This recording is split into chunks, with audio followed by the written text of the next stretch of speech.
ও প্রদীপ বাবা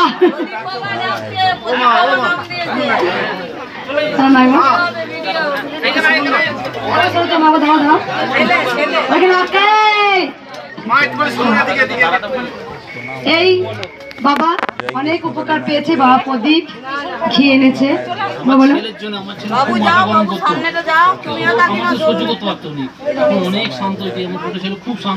মানে এইগুলো নিজে থেকে করে না, কিন্তু এগুলো হয়ে যায়।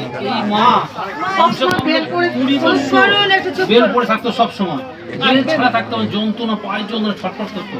এখানে নাম করেছি, সকালবেলা ভালো হয়ে গেছে।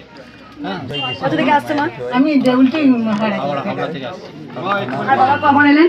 আমি 3 বার আসছি, এরা 2 বার আসছে। একদিন মারা গেছে। মা আছে? মা জীবন্ত? আশীর্বাদ করে এরা যেন আরো ভালো হয়ে যায়। মা কোমরে বেল পড়তো, যন্ত্রণা দেয়, সেখানে ভালো। আর মা তোমার কিছু উপকার হয়েছে মা? এখন সবাইকে দেখি দাও। মক্কেল ছেলেগুলো খুব পরিশ্রম করেছে বাবা। কোথা থেকে আসছে বাবা? কলকাতা থেকে। সকাল থেকে রান্না ভোগ দেখিয়ে দাও, সকাল থেকে দেখা ভোগগুলো দেখিয়ে একটু। প্রচুর রান্না করেছে বাবারা আজকে, খুব খেটেছে। কি তরকারি করেছে বাবা? কি শুক্তো? আমাকে একটু উচ্ছে করে দেখে দিয়ে তো। লাউ ডাল করেছি। এই উচ্ছে দিয়ে শুক্তো হয়েছে? উচ্ছে দিয়েছে। না না বাবা, উচ্ছে দিয়েছি। আমি বলেছিলাম যে কালকে বলেছিলাম শুক্তো করতে। তাহলে উচ্চগুলো বেঁচে বেঁচে আমাকে দিও, তেতো খেতে ভালোবাসি। আমাদের তো এই বাবারা আগে এসেছিলে না প্রথম কিছু উপকার পেয়েছো?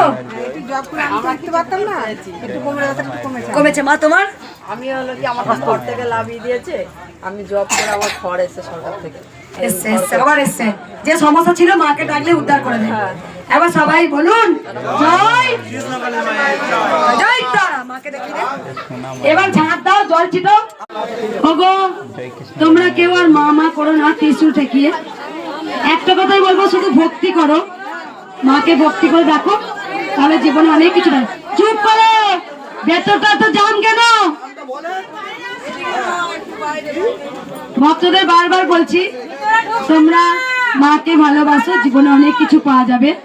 ভক্তি করো, মা সব জায়গায় আছে। মা কি মূর্তির ভেতরে থাকে? তোমার যদি ভক্তি থাকে, মা মূর্তি থেকেও আসে। মা বিন্দুতে বিন্দুতে বিরাজমান।